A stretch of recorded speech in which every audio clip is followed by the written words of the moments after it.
Welcome to the beautiful scenery of House of Sport, Manchester House of Sport. You can see the Etihad Stadium beautifully positioned to the left of us. This is my home track. It will always and forever be my home track. So this has been the place that I've trained at since I started athletics, aged 14 years old, all the way through to retiring.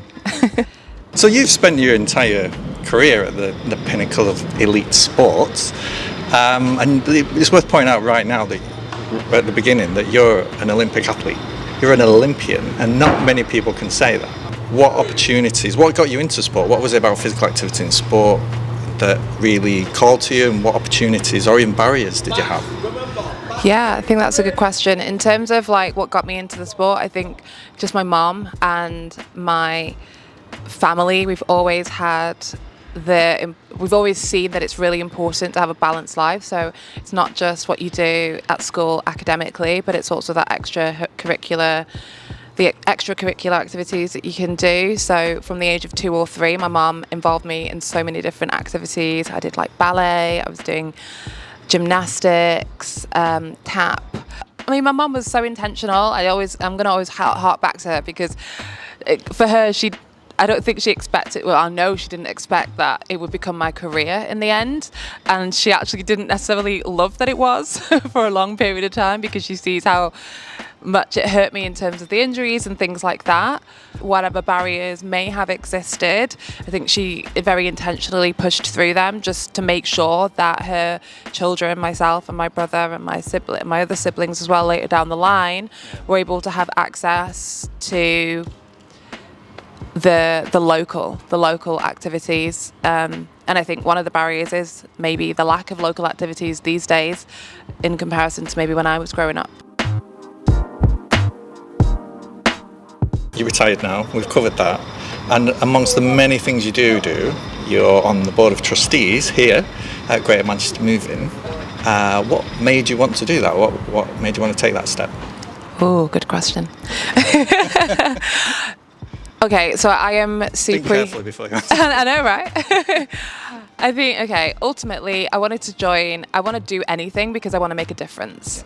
And I feel that our voices have power, and there's a power as well in a diversity of voices representing not just ethnicity and gender, but equally it's important to represent, levels of ability within sport. I've been blessed to be within the ecosystem that I'm training alongside Olympians and Paralympians. So, we're just so diverse, and I realise that we get that at an elite level, but when you look around, you don't have that at a grassroots level. You hear the stories from Paralympians, for example, who've maybe struggled to even find the sport or access, or they see the lack of access for others who are wheelchair racers or this, that and the other, the different things, and you think, that's not fair. Like, how can we do something about that? I want people of all ages, all ethnicities, all the things to be able to access movement, activity in a fun way, and for people to just not be afraid of it. I want specifically, I'm very passionate about young girls, teenagers, those who are kind of going through puberty, and the dropout rate of young girls when it comes to sports at that age is significant. I don't know the exact statistics, so please don't quote me on it. I probably should come armed with those stats, but unfortunately I don't. But it's too high. And I think we have to do something about that, and it's about speaking with them, like what's happening, even just being able to see sports women in the media being okay with sweating and looking strong, because I know that those things can be detractors for young girls. But then the other is maybe the older generation or adults just in general, and those who maybe experienced PE trauma. And I use that in quotes because I heard this term very recently when we were doing a brainstorming session together as an organisation, and just trying to articulate how do people perceive sport? Like, what is the perception? Because the language that I use for sport is going to be high performance, it's going to be well-being, it's going to be injuries, because that's happened, it's going to be resilience, there's loads of things. Whereas other people, when they see sport, they think fear, they think bullying, they think the PE trauma. And even that is eye-opening, because it's like, of course, that's the reality for a lot of people in their experiences. So it's like, how do we shift that? How do we help them to see it through a new lens so that actually they can willingly access? You've been on the board for just less than a year now. How have you found it so far? I think Greater Manchester Moving Board is brilliant. We are a brilliant group of people. We are really, oh my goodness, I just can't even, where do I start? I walk into the room, and then I remember the first meeting, really trying to intentionally just sit and listen. Yeah. And then realizing that is probably going to be my position a lot of the time when I'm at these meetings, because there are some incredibly powerful voices who express themselves so well. They're so articulate. When they make a point, it's clear. They don't go around the houses like I do. And it's just brilliant. So I feel like it's a place of inspiration and learning, but it's the contribution. It's the sharing my opinion, my thoughts on a subject, sharing my expertise and my knowledge.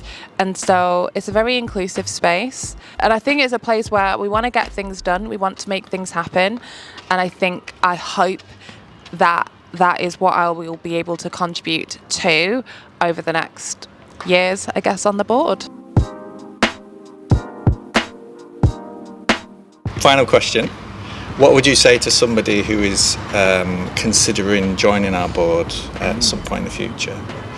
I would say throw your hat in the ring, make it happen, get involved. If you feel that there is something that's close to your heart around sport, fitness, movement, even just when it comes to the whole infrastructure, like we need people from a diverse range of places, right? So people who understand healthcare, who understand business, commercial, finance, sport. I think it's a great board to be a part of. We are great people. And I mean, Manchester's a brilliant place to make a change. Yeah. That's another question. Final question. Okay. What is it about Manchester which is so amazing for sport and physical activity? And because we've got the energy for it, haven't we? We've got the energy. We've got the energy in Manchester. Unfortunately, we don't always have the weather. I mean, we're outside right now. The sun is shining. It's in my face. Manchester is a vibrant city, and we've got some brilliant people who are very, very friendly. And I don't know what else to say other than that. What else is there to say? Yeah, what else is there to say? Come to Manchester, be in Manchester, enjoy the place.